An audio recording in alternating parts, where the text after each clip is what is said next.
Is your GMC Acadia backup camera showing a blue screen or flickering display? Let's troubleshoot the root cause in just a few minutes. Statistically, most camera failures are caused by simple wiring corrosion rather than a faulty camera unit. Before you buy expensive replacement parts, we need to narrow down the source of the signal loss.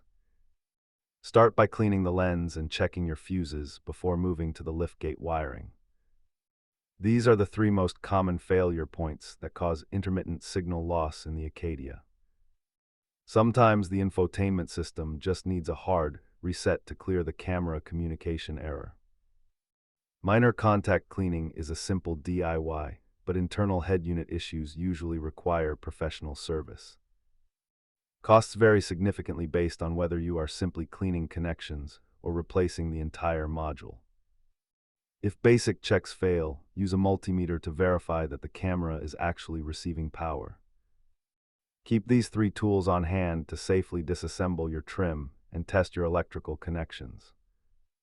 Remember, always disconnect the battery before probing electrical circuits to keep your electronics safe. If this guide helped you fix your Acadia camera, hit that subscribe button for more troubleshooting tips.